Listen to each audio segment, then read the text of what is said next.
अगर आप इस चैनल पे नए हैं तो इसको सब्सक्राइब कर लीजिए और बेल आइकन को प्रेस कीजिए ताकि हमारी नई आने वाली तमाम वीडियोस की नोटिफिकेशन आपको मिलते रहें और आप हमसे कनेक्ट रहें।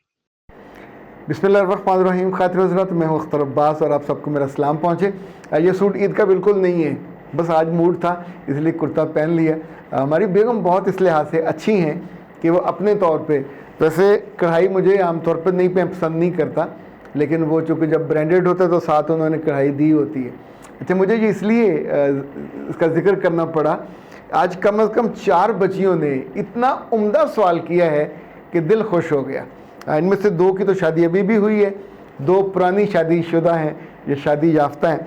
वो कहती हैं कि कुछ ऐसी बातें बताइए, ऐसे टिप्स बताइए कि जिससे मियाँ नाराज़ ना हुआ करें, और ये यानी शादी के फ़ौरन बाद भी और शादी के काफ़ी अरसे गुजरने के बाद भी। 2 चीज़ें हैं जो इससे पहले जान लें। मियाँ हमेशा तब नाराज़ होता है जब उसका इमेज ख़राब होता है। अगर आप उसका इमेज, हर मियाँ को अपना इमेज बड़ा अजीज़ होता है। जो मेरे पास काउंसलिंग के लिए बच्चियाँ आती हैं उनको मैं 2-3 चीज़ें ज़रूर समझाता हूँ। अब आपको मैं राज की बात बता देता हूँ। एक ये कि जैसा मियाँ चाहिए तो उसकी गैर मौजूदगी में, या वो कहीं दूर मौजूद है और आप अपनी अम्मा से बात कर रहे हो, किसी दोस्त से बात कर रहे हो, तो इतनी ज़ोर से बात करें कि उसके कानों तक पहुँचे। मिसाल के तौर पे आप कहते हो कि मेरे मियाँ दुनिया में कोई मिसाल नहीं है, इतना हम्बल, गुस्सा आए भी तो पी जाता है, इतना मोहब्बत करने वाला कि मैं कभी कभी उनको तंग करती हूँ लेकिन उनके माथे पे शिकन तक नहीं आती। अब आप सोचिए कि जो सुनने वाला है, आपने उसकी इमेज को इतना बड़ा बना दिया। इसी तौर पे आप कभी ये कह सकते हो कि कभी कभी मेरे मियाँ की जेब में पैसे कम भी हों और मैं कोई फरमाइश कर दूं तो मुझे बहुत शर्मिंदगी होती है, पर वो अल्लाह जाने फिर कैसे मैनेज करते हैं, ना बच्चों को इनकार करते हैं ना मुझे इनकार करते। अब ये इमेज उसका आपने उस एंगल से बनाया जैसा आप चाहते हो। हर मियाँ का एक इमेज होता है। मुझे याद है एक साहब ने शादी के बाद किसी से मोहब्बत कर ली और ठेकेदार थे वो। आपको ठेकेदारों के पास पैसे बड़े होते हैं, जायज़ नाजायज़। तो जो जायज़ पैसे हैं, हलाल पैसे हैं, ये बड़े बरकत वाले होते हैं, और जो नाजायज़ पैसे होते हैं ये तो निरी बेबरकती होती है। मर्द नहीं रोकता, औरत रोकती है। अपने बच्चों को वो लुक़मा हराम नहीं खाने देती। सो हमेशा घर के दरवाजे पे पहरा औरत का होता है कि मेरे घर में आप हलाल चीज़ लेके आइए। ओके, इन साहब को जब एक अदाकारा से मोहब्बत हुई, नौखेज़ अदाकारा थी, और उनके साथ उन्होंने जाना शुरू किया और लंच पे, कभी डिनर पे उन पे पैसे खर्च करते थे। पैसे उनके पास वाफर थे। बेसिकली अंदर से वो चाहता था कि उससे मेरी शादी हो जाए, चूँकि ज़ाहिर है वो एक कच्ची कली, मशहूर भी हो, खूबसूरत भी हो। तो ठेकेदार आपस में बैठ के इसको बहुत वो करते हैं, एलेबोरेट करते हैं। ये तो रक्स इसलिए देखने जाते हैं, मुजरे और ड्रामे इसलिए देखने जाते हैं ताकि लोगों को बता सकें कि मैं फ़लाँ के पास गया था। ओके, वो फिर उन्हें जब ख्याल आया कि अब मैं सीरियस हो रहा हूँ, तो उन्होंने एक इन्वेस्टिगेटिव जो था एजेंसी, बंदा उससे रब्ता किया। अब मेरे पास भी बहुत आते हैं, फ़लाँ की तहकीक करा दें, फ़लाँ की तहकीक करा दें। बाबा, तहकीक पे पैसे लगते हैं, ऐसे थोड़ी होता है। तो खैर उसको उन्होंने कोई 1 लाख रुपया दिया और कहा कि इस खातून के बारे में कोई तहकीक करके मुझे बताओ कि मैं ऑफ़र करूं कि ना करूं।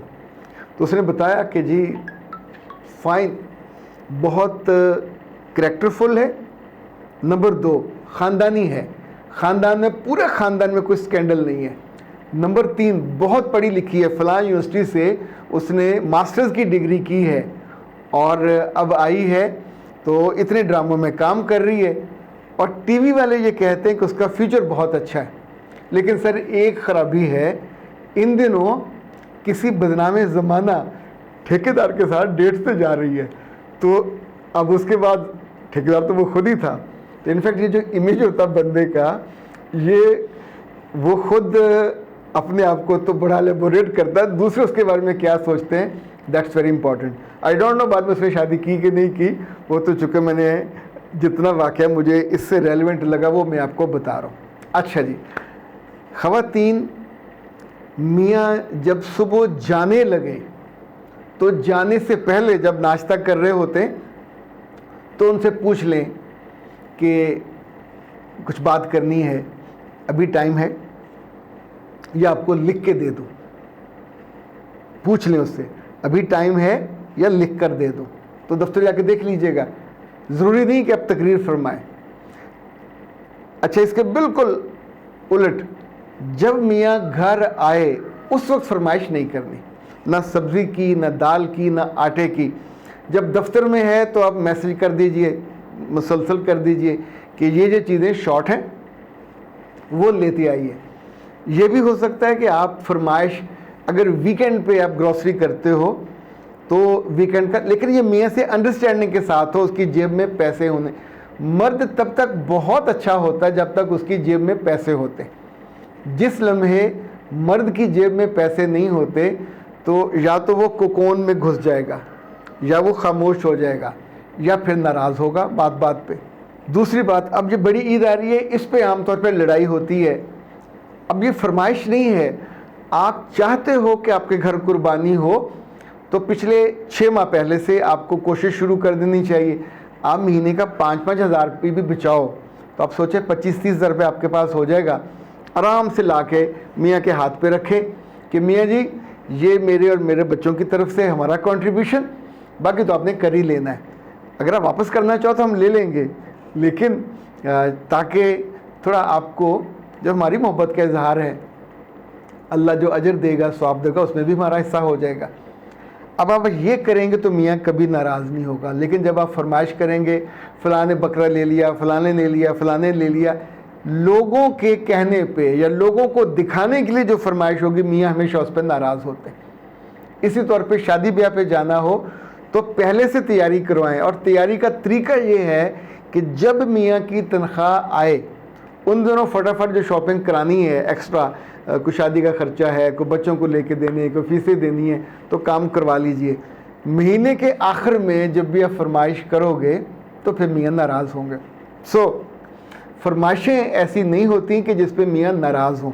फरमाइशों का महल वकू, फरमाइशों की माहियत और फरमाइशों का रेफरेंस, अगर रेफरेंस आपने कभी ज़िंदगी में ये दिया कि मेरी बहन और मेरे बहनोई के यहाँ, या मेरे भाई और मेरी भाभी के यहाँ, या आप मेरे भाई जैसा, या आप मेरी बहनोई जैसा, तो इस पे तो मियाँ चिढ़ेगा और बहुत गुस्सा। ये उसके अना के लिए भी बुरा है और उसके सेल्फ इमेज के लिए भी बुरा है। मोहब्बत वैसे हर चीज़ का इलाज है, लेकिन जो हिकमत और दनाई है लड़की की तरफ से, आपकी थोड़ी सी कंट्रीब्यूशन ज़िंदगी आसान कर देती है। अख्तर अब्बास को दीजिए इजाज़त। अस्सलाम वालेकुम।